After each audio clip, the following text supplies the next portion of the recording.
LeBron James. You know why everybody loves LeBron James? Not everybody, but most people. The reason why they love LeBron James so much because he is a diversified basketball player. He can shoot, he can rebound, he can assist, and he can play defense. Because he's so diversified, people love him. What's going on, guys? This is Minh with What's a Mortgage. Welcome to our channel. The goal of our channel is to simplify home ownership. And tonight, we're going to talk about the most popular loan program, conventional mortgage. How to buy a home in 2022 with a conventional mortgage. It's the most diversified mortgage program out there. If it's your first time tuning in, do me a huge favor, hit the subscribe or notification button so you're notified every time we go live or post new content. We go live every Monday night on Facebook and YouTube at 9 p.m., Tuesday night on Instagram, and we post content daily on Instagram and TikTok. So if you're not following us by now, please go ahead and follow us on all our other channels as well. Also, guys, this is an interactive live stream. So if you have mortgage questions, we have mortgage answers. I'll make sure at the end of our live, if you have questions, please ask. Some of you guys saw my post over the weekend regarding mortgage payments. So if there's some conventional mortgage payments that you want to see at the end of our live, please go ahead and leave me the purchase price, the middle credit score, and then leave me the state and county you are buying in, and we'll throw some numbers up here for you, okay? We're gonna use a techie lender calculator by popular demand. I couldn't do them all over the weekend, so I'm gonna do some today for you. Why should you buy with a conventional loan in 2022?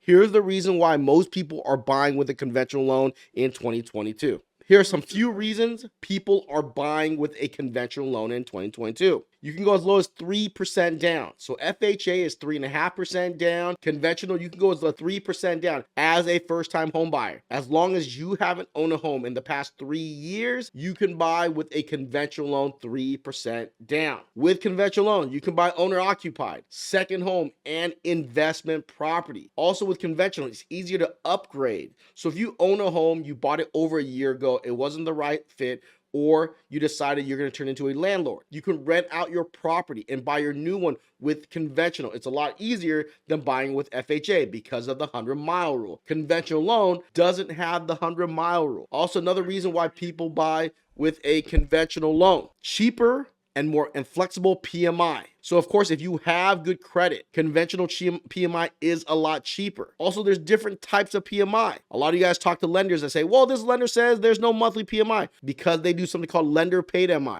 So there's lender paid MI, single premium MI, which means you pay all the MI all up front, which means you don't have to worry about refinancing or rates going up and down. You do one-time pay and it's done. There's monthly, and then there's split, which means you can pay some up front and some monthly. That's why a lot of people who have good credit, they're rewarded with a conventional loan that gives them flexible and cheaper PMI. Also, the reason why a lot of people go conventional, they don't know where rates are going to be. They don't want to refinance from FHA to conventional. Of course, if you're not in a good position, you got to go FHA. Well, let me wait till my credit gets better, go conventional. Rates might go up. A lot of people that did wait to go FHA to conventional, now their payment is higher now and they should have bought FHA. But if you are in a position to go conventional, your PMI falls off automatically, which means you don't have to trip over refinancing again. You don't have to pay the $5,000-$6,000, eat up your equity to refinance from FHA to conventional. Also, conventional, higher loan amounts than FHA. Google your county, your FHA loan limits, and your conventional loan limits. You'll notice conventional loans have higher loan limits. So that's the reason why a lot of people have a better chance to go conventional when they fall into these categories. Of course, if you don't fall into these categories, you can still go conventional, but these 5 are probably the main categories to go conventional. So before we decide to go with a conventional loan, do me a huge favor. If you want to begin the process of home ownership, it starts with step 1. Download our Ultimate Mortgage Guide. In our Ultimate Mortgage Guide, we give you everything you need to know about all loan programs: FHA, VA, USDA. Doesn't matter what program you're qualifying for in the United States. If you understand the foundations of how to qualify, you can qualify for any program. Also, if you want to hear the guide, there is a YouTube playlist. We try to make it as accurate and congruent as possible to the Ultimate Mortgage Guide. So that is the first step on buying with a conventional loan. You want to make sure that you have the tools in front of you. So step 1, download everything, all right? Next step, step 2, Solidifying your income. If you're going to buy with a conventional loan in 2022, you want to make sure you collect your last pay stubs from 2021 if you're a wage earner. Why? Because you want to break down your overtime or bonus. If you had a new pay raise, they're going to see that in your pay stub. Makes it easier for a lender to get you a solid approval. Even if you're buying in June, April, and of 2022 with that pay stub, a lot of times a lender doesn't have to order a VOE. It all depends on how they qualify you, but it helps them understand where are you at financially. If you're self-employed, here's the difference. You want to have your lender review your draft tax returns. You might not want to write off everything if you're trying to buy in 2022. It's important, especially if you are thinking about going owner occupied. Here it is. Here's a little nugget for you guys.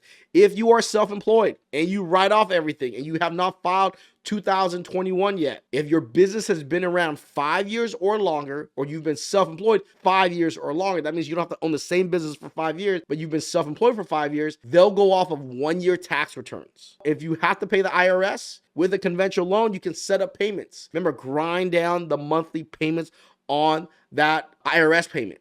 But you can go 1 year self-employed. So if you have to show income to buy, you are going to owe. But this is the way for a lender to look at it, because they have to add that monthly payment of your what you owe on your DTI as well. So if you haven't filed your tax returns the last couple of years and you want to buy in 2022, make sure you want to solidify your self-employed income. Have a lender review your draft tax returns before you turn it into the IRS. Of course, if you have non-taxable income, remember, with a conventional loan, you can gross it up 25%. For example, if you're collecting $2,500 a month, 25% of that would be $625, which would make it $3,125, which is a little higher than on FHA. FHA was 15%. This is 25%. Any non-taxable income, you can gross it up. If you are using Social Security income, you can use your new reward letter. You don't have to take an average. Anything that's a fixed income, you can use the most recent one. There's no averaging it out. Remember, if it's non-taxable, you can gross it up. So step 1, download the guide. Step 2, solidify that income.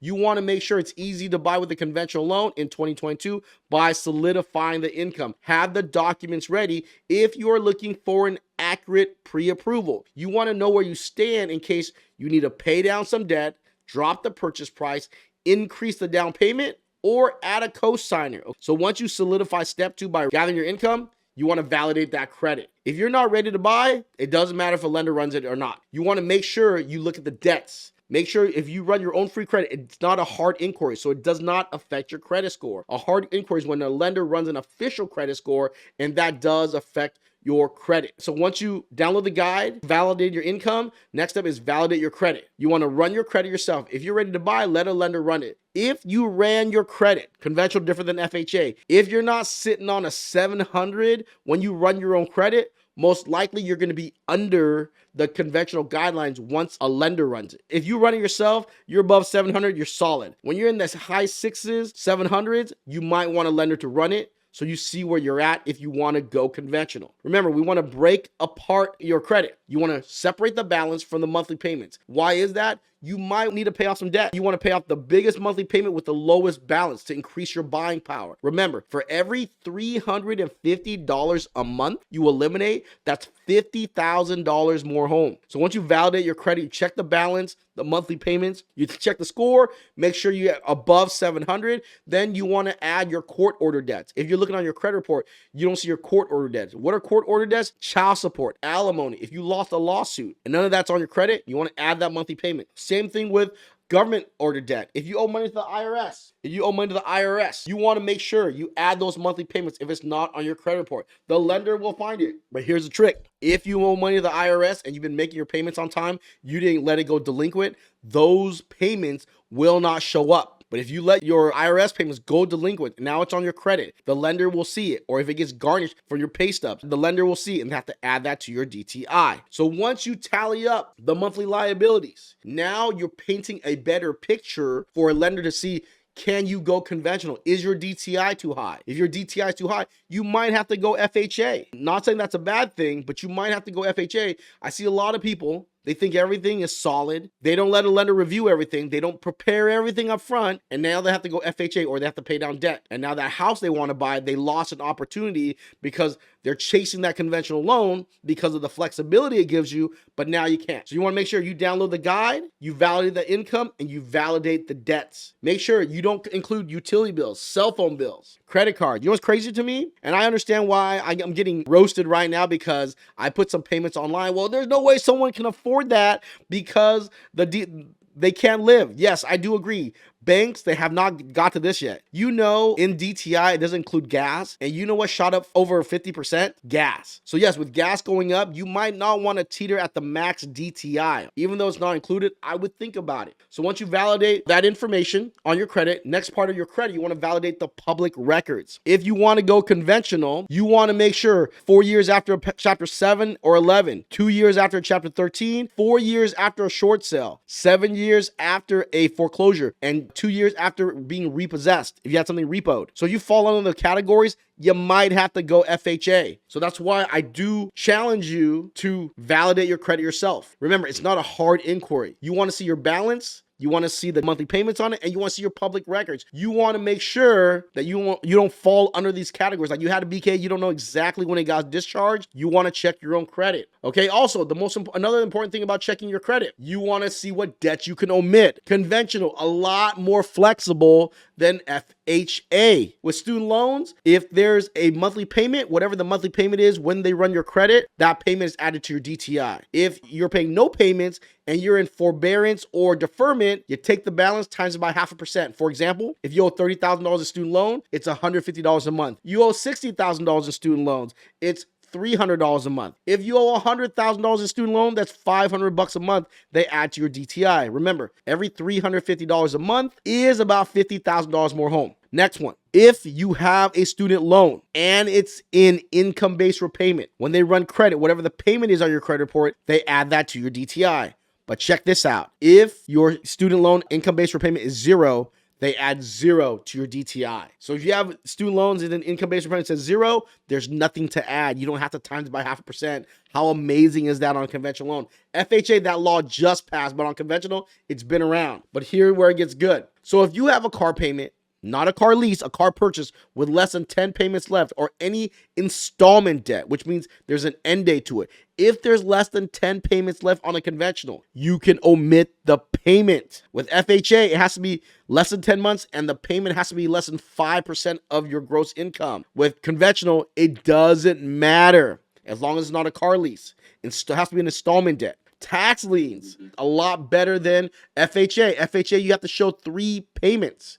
On conventional, as long as you have a payment letter, that payment letter is added to your DTI and boom, you're good to go. Co-signing, a lot better than FHA as well. And a lot of you guys run into this. If you co-sign for somebody, you just need proof of 12 months that they're making the payments and you could omit the debt. On FHA, you have to be the co-signer on the debt on top of the 12 months. So if it's a home and you're on it and the other person's not on it, you can't omit it. The other person has to be on title. But look at car loans. If you're the main and they're the co, even with 12 months canceled checks, you cannot omit it. You have to be the co-signer. You can't be the main on FHA.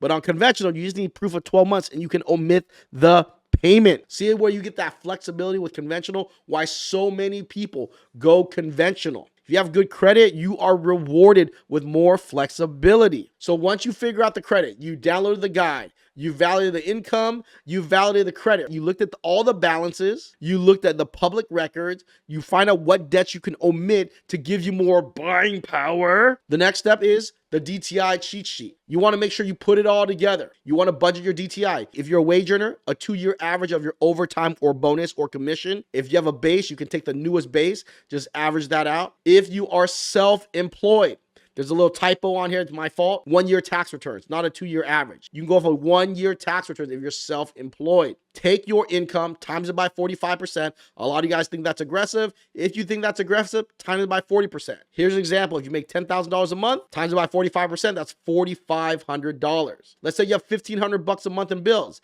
That means your max mortgage payment is $3,000. Let's say 45% DTI is too high, times it by 40%. That would give you $4,000.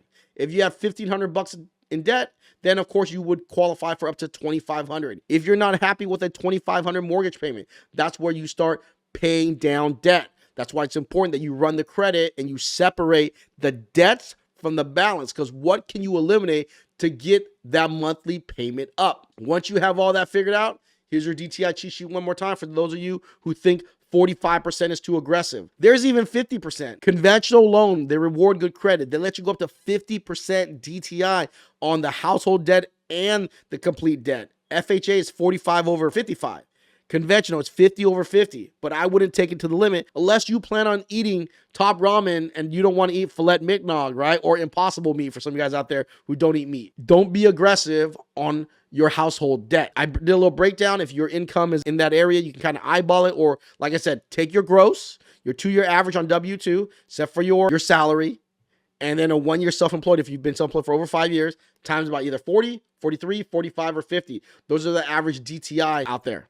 Once you do that, then you want to see what can you buy. So pick an area that you want to buy in. If you're going to go with a conventional loan, there's some purchase prices for you on 3% down. For 3% down, it must be owner occupied. 3% down, owner occupied, and you can't own a home for the past 3 years. First-time home buyer. If you buying owner occupied and you're not a first-time home buyer, or you just want to go in with a bigger down payment to have a cheaper PMI, there's the 5% down. There's 10% down. If you are buying a second home, a vacation home, conventional gives you that diversity. 10% down. 15% down if you're buying a duplex. 20% down if you're buying an investment property. 25 if you are going Fannie Mae 3-unit or 4-unit. So those are some down payments. So you can decide, hey, do I have this money to go conventional? Or how long will it take for me to save enough to go conventional? Now that you figured out what your budget is, what the down payment is, here's another tidbit for you, the down payment matrix. If you're going with a Fannie Mae loan, sorry, I forgot another N in here. It's purchasing 1 unit,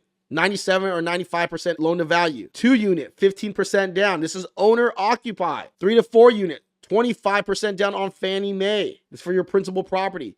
Second home, 10% down. Investment property, 15% down. Like I said earlier, 2 unit to 4 unit, 25% down on an investment property if you want to go with a Fannie Mae loan. Look at Freddie Mac. That's another thing. Conventional has Fannie Mae and Freddie Mac. FHA just has Ginnie Mae. So only one guideline. Look at Freddie Mac. 5% down, 2 unit, 15% down. For all those investors, look at Freddie Mac's 3 unit to 4 unit.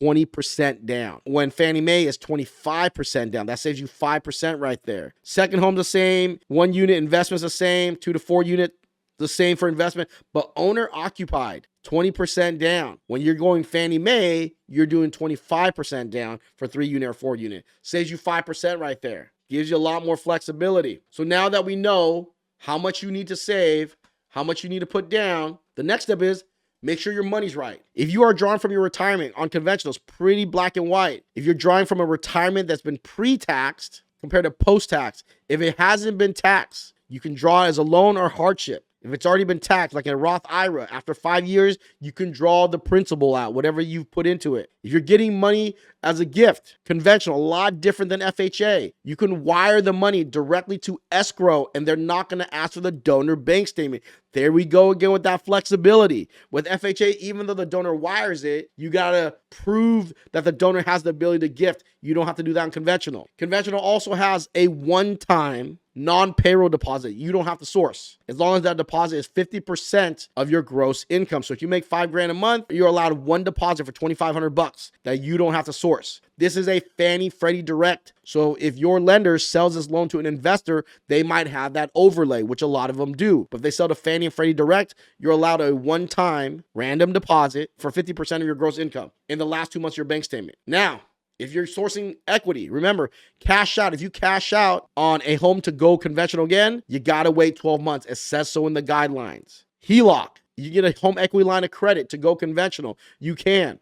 When you get that HELOC, depending on who you get the HELOC from, some want you to wait 12 months, some of them don't care. Conventional, when you sell your house to buy a house, make sure you complete that seller's net sheet. You want to see what you net, especially if you bought a home in the last year, 2 years. When you sell your house, there's real estate commission. Make sure there's enough equity for you to put down to go conventional. Gift of equity. Make sure you know how much the seller wants for equity if you don't have to give them anything at all. So make sure you know you prepare your equity correctly talk to a lender, get approved. Depending on the program, if you're selling a property and you're buying investment, 1031 exchange, or however you're buying your next property, you want to prepare your equity correctly on a conventional loan. Since down payments are bigger than FHA, you want to make sure you cover your closing costs from selling the house, the real estate commission, that you have enough to cover down payment and closing costs on your conventional loan. So once you download the guide, you validate your income, you validated your credit, your DTI. Step 6 is you put your payments together. And we'll go over that in a second. If there is a payment you want to go through, we are going to do that tonight. So we're going to put the payments together. And then you got to see, are you happy with the payment? With everything you put together. Step 7, you rebalance. You might need to drop the purchase price. I know a lot of you guys don't like to do that. You might need to bring in a bigger down payment or pay off debt or add a cosigner, or, which a lot of you guys don't want to do, which a lot of you guys need to start accepting, not all, you might need to move. If you can't save a big enough down payment to afford what you want, or you can't get to the payment that you want and be happy. If you don't love the payment, don't love the house, you might need to consider moving. I know it's a shocker to some of you guys, but that's where we're at right now on where prices are at on homes. Not for everybody. But some of you guys, well, then I don't want to own a home. It's okay, you don't have to buy a home. But you should do all this homework up front, so when you do come time to buy a home, you can either decide I can buy, or I'm just going to rent for a while and I'm cool with that. So those are the 7 steps to buy with a conventional loan, and how to buy with a conventional loan. It gives you the flexibility to buy with a conventional loan in 2022. Here's a little secret here. Shh. The secret of home style and kiddie condos with a conventional loan. So here's a trick. On a conventional loan, you put 3 to 5% down. You can do a renovation loan. Depending on the lender, they will loan you between 95 to 110% of the new appraised value. So you can do that if you know how to do your construction right, and you can get the home to have a certain value, but you don't need to use up all that equity to get there. Maybe you can remove PMI. Wow. Crazy, huh? Think about it. You bought a home, FHA or conventional. You can do a home style refinance. Remember, they'll loan you up to 95 to 110% of the new appraised value. Let's say a lot of you guys gain a ton of value and you want to get rid of PMI. You can update your kitchen, update your bathroom, make some renovations to it. Now you can use the new appraised value, and you might not even have PMI. So you were able to do the renovation and you were able to use the new value, and you don't have PMI. There's strategies to do it. Make sure you talk to a lender to find out what LTV you need to be at. Make sure you talk to a couple people, contractors, to make sure what upgrades can I make to put my property out of position. Or some of you guys might have tons of equity already. You bought in the last 2 years, you have tons of equity, but you're not in a position where the PMI falls off automatically. Renovation is a strategy for it to fall off, and you get to renovate your property. You can add an ADU, turn that single family home into a duplex if you want. And now next, the kiddie condo. Just like FHA, you can buy a home for one of your children to go to school, and you can go 5% down. Here's another way to buy, not an investment, another property. Because your child can go to school, buy 5% down. You can't use border rent to qualify. You're gonna have to qualify for yourself, but you can still rent out the other rooms, and you can keep the money on a kiddie condo. It doesn't have to be a condo. Or you can buy it for an elderly parent or parent-in-law or a grandparent and use the kiddie condo rule. 5% down. You got to qualify for all the payment. Let's say you buy for your elderly family member and they have income, they just don't have enough to qualify. You can buy 5% down. So both your child or your elder has to have credit, because they're going to be the main borrower on the loan and you're going to be the co. Let's say you don't have enough to qualify. You can add any relative to help you get that DTI down till you're at a place to remove the DTI. And that's how you buy another property with just 5% down. Kiddie condo, home style. There's all these strategies you can do to increase value, turn your property into an asset, not just a liability. One last thing, guys. I did skip other things you want to remember on conventional loan. My bad. Other things you want to remember. Remember on conventional loan, if you buy your first property as a rental, not a owner occupied, you cannot use the rental income if you don't own a property. You can't use the rental income to help you qualify if the first property you buy is a investment property and you don't own a home. That's a thing to remember on conventional. Also, when you buy a second home, 10% down on that second home, it has to be in a vacation destiny area. You can't say I'm buying a vacation home in Needles. They'll give you the needle for that, all right? First time home buyer, 3% down. You can't own a home for 3 years. If you've had to own a home in the past or you're upgrading into another owner occupied, you gotta go 5% down. Also remember with conventional, PMI falls off. Once you pay down the house 20% of the original purchase price without refinancing. If you have 25% equity, after 2 years, you can get an appraisal done and remove your PMI. Yes, there are some servicers, they're allowing you to remove it after a year and a half on a conventional because equity shot up the last 2 years. But it's kind of slowed down on a trajectory of appreciation right now. That might not happen again. So the rule is 2 years. It's on your loan docs. If you're self-employed, remember, you can go 1 year tax returns as long as you've been self-employed for 5 years or longer or own a business for 5 years or longer. 700 credit score, at least 5% down for all you self-employed people who wrote off everything. Trust me, I do the same. The year you want to buy, you will owe taxes. Just grind that payment down if you don't want to pay all at one time. So, and that monthly payment's added to your DTI. So be careful if you go 1 year self-employed and you haven't shown income for years. Be very, very careful, okay? On conventional loans, here's a good thing. If you put 20% down or more, you don't have to have your account impounded, which means your payment doesn't include tax insurance. In California, it's 10% down or more. You don't have to impound your account. So those are a couple things you need to remember when you are going conventional. And remember, follow us on all our channels: Facebook, YouTube, Instagram, TikTok, LinkedIn. What's a Mortgage? Guys, if I brought you value tonight, do me a huge favor. Save this video, share this video, and like this video. All right, so if you have mortgage questions tonight, let's do this. And if I don't get to your question tonight, or if I don't do your payment, always give us a call, 714-790-9697, or message us. If you have a loan estimate you want us to review, help you read it or beat it, email us, info@whatsamortgage.com, and we will be reviewing your loan estimates. All right, guys, enjoy the night. We want to end all our episodes with our attitude is gratitude. If you need to get a hold of us, give us a call, 714-790-9697, or email us, info@whatsamortgage, or just message us. All right, guys, we want to end all our episodes with our attitude is gratitude. Without you, there would be no us. So thank you guys so much. Have a great night. Thank you, Mary. Thank you, Pal. Thank you, Zeph. Thank you, Cleopatra. Thank you, Mary. Mary's right there. Thank you, Tyler. And everyone else. If I didn't say your name, doesn't mean I'm not thankful for you.